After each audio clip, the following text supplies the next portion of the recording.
Olá!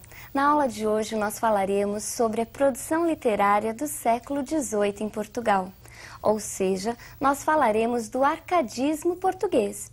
E para começarmos a nossa aula, é importante entendermos o que é essa palavra, o que é arcadismo.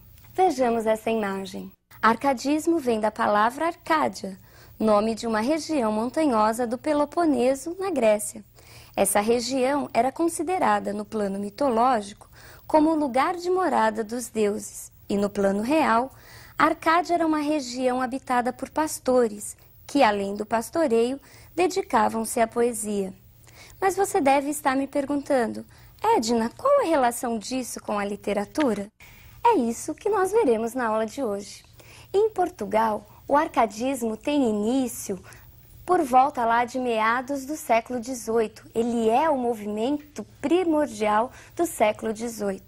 Ele começa com a fundação da Arcádia Lusitana e se estende até 1825, quando nós temos a publicação do poema Camões, de Almeida Garré, que marca o início do romantismo em Portugal.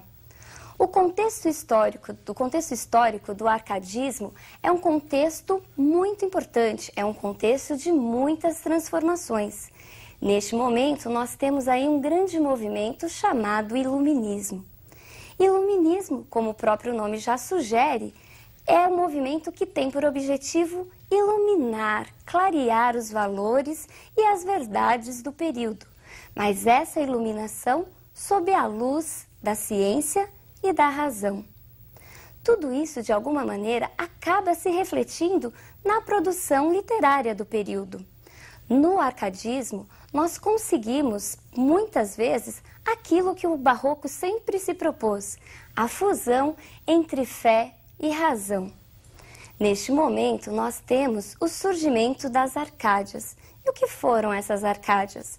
As Arcádias foram grupos de poetas que se reuniam com o objetivo de retomar, de redescobrir o equilíbrio e a sabedoria da antiguidade greco-latina, da antiguidade clássica de até então. A Arcádia Lusitana representou principalmente um movimento de rebeldia contra os valores barrocos. Vejamos o símbolo dessa Arcádia. Inutilia truncat. É uma frase latina que significa cortar as inutilidades e, como sugere o desenho, do próprio instrumento cortante, numa clara referência ao corte, aos exageros do barroco. Os poetas do arcadismo buscavam uma recuperação dos valores da antiguidade greco-latina e, como nós vimos, os clássicos, os antigos, eles eram o quê? Eram considerados símbolos da sabedoria e do equilíbrio. É por isso que nós também chamamos o arcadismo de neoclassicismo. Neo significa novo, novo classicismo, uma retomada de todos esses valores. Daí a palavra arcadismo. Mas Edna, arcadismo com classicismo? A palavra arcadismo, como vimos, vem do termo Arcádia.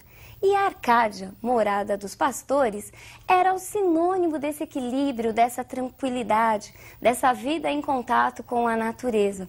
Por isso, os poetas do arcadismo muitas vezes adotavam pseudônimos ligados à vida bucólica e ao pastoreio.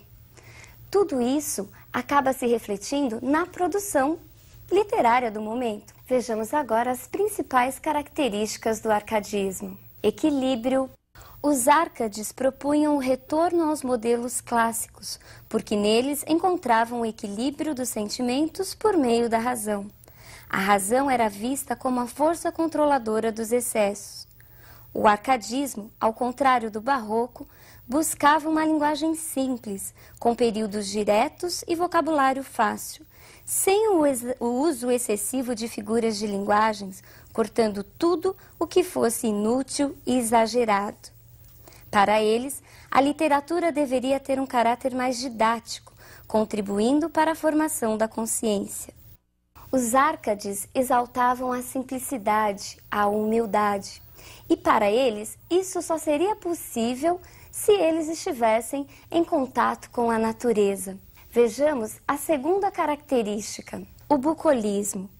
Inspirados pelo preceito do poeta latino Horácio, fugere urbem, fugir da cidade, da civilização, os árcades acreditavam que somente no contato com a natureza, com o locus amenus, lugar ameno, o homem poderia alcançar o equilíbrio, a sabedoria e a espiritualidade.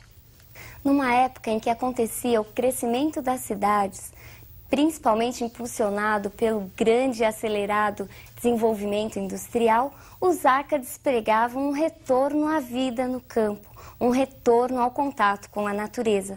Daí serem frequentes os temas relacionados à atividade pastoril e à natureza. É importante notarmos que a natureza para o árcade não era uma natureza realmente, ela era artificial. Os árcades continuavam nas cidades, nos grandes centros, e usavam a natureza apenas como uma moldura para suas composições. Neste período, é importante falarmos no fingimento poético do arcadismo, considerado aí por vários estudiosos. Passemos agora a outra característica deste período. O convencionalismo corresponde às frases feitas, aos clichês, aos lugares comuns. Passemos agora para a última característica do arcadismo. O carpe diem, o aproveite o dia, o curta o momento. O carpe diem é uma filosofia que faz parte de quase toda a história literária ocidental. Nós já vimos o carpe diem no movimento barroco. Só que no barroco, esse carpe diem apresentava mais um sentido negativo. Por quê? O barroco se preocupou mais com a fugacidade da vida, mas pensando na morte, na ideia da terminalidade. Já os árcades usam o carpe diem de uma maneira mais positiva. O poeta, o pastor, chama a amada, a pastora, para que juntos aproveitem o dia, para que juntos curtam os momentos.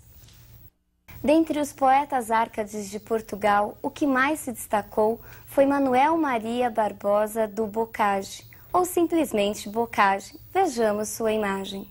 Bocage teve uma vida muito conturbada e, após alguns anos de estudo, dedicou-se à vida boêmia e passou a frequentar os bares portugueses e a conviver com prostitutas, marinheiros, vagabundos e com algumas poucas pessoas de nível social e literário mais elevado. Era conhecido como aventureiro e arruaceiro, e assim como Camões, também era soldado e fez o percurso marítimo lá do caminho para as Índias, chegou inclusive a viver em algumas colônias de Portugal no Oriente. As semelhanças são tantas que o próprio Bocage chega a escrever sobre elas. Vejamos esse próximo soneto. Camões, grande Camões, quão semelhante acho teu fado ao meu quando os cotejo. Igual causa nos fez, perdendo o tejo, arrostar com sacrilégio gigante, como tu, junto ao Ganges sussurrante, da penúria cruel no horror me vejo, como tu, gostos vãos que em vão desejo, também carpindo estou, saudoso amante. Lúdibril como tu, da sorte dura, meu fim demando ao céu pela certeza de que só terei paz na sepultura. Modelo meu tu és, mas, ó tristeza, se te imito nos transes da aventura, não te imito nos dons da natureza. Bocage, como outros tantos poetas árcades, adotou um pseudônimo pastoril. Assinava seus textos com o nome de Eumano Sadino. Eumano é um anagrama de seu primeiro nome, Manuel. E o que é um anagrama? É justamente essa troca de letras de uma palavra primeira. Vejamos como isso acontece. Da palavra Manuel, Bocage tirou a palavra Eumano. E Sadino é uma referência ao rio Sado, que corta a cidade de Setúbal, onde o poeta nasceu.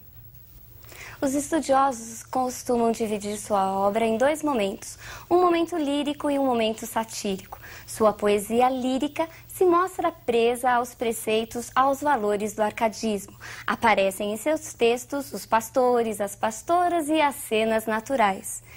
Boccaccio também se dedicou à poesia encomiástica, aquela destinada à bajulação das pessoas importantes de seu tempo. Conta a história que Boccaccio viveu meio que dependente das pessoas da corte, assim como faziam os bobos na Idade Média. Sua sátira é uma sátira direta, voltada não só para as pessoas de sua época, mas principalmente para o absolutismo, quer seja ele político ou religioso. Boccaccio chegou a criticar até os seus próprios colegas Árcades. A sua poesia erótica é uma poesia que foi muito censurada em seu tempo e até hoje poucos manuais trazem essa poesia. Essa poesia é marcada por uma linguagem direta, maliciosa, trazendo muitas vezes cenas de atos obscenos. Mas é como um poeta pré-romântico, como um poeta contrário ao convencionalismo, à pouca expressividade do período anterior, e desse arcadismo também, é que Boccaccio se destaca. Em seus textos, muitas vezes as cenas pastoris são substituídas por expressões e sentimentos negativos. Vejamos agora um desses textos que mostram esse novo Boccaccio, um Boccaccio pré-romântico. Sobre estas duras cavernosas fragas que o marinho furor vai carcomendo, me estão negras paixões n'alma fervendo, como fervem no pego as crespas vagas. Razão feroz o coração me indagas, de meus erros a sombra esclarecendo, e vás nele, ai de mim, palpando e vendo de agudas ânsias venenosas chagas. Cego a meus males, surdo a teu reclamo, mil objetos de horror com a ideia eu corro, solto gemidos, lágrimas derramo. Razão, de que me serve o teu socorro? Manda-me não amar, eu ardo, eu amo. Dize-me que sossegue, eu peno, eu morro. Pois então, pessoal, hoje nós vimos as características do arcadismo em Portugal e falamos um pouquinho do grande poeta, da grande figura que foi Boccaccio para todo o arcadismo em Portugal. Por hoje é só e até a nossa próxima aula.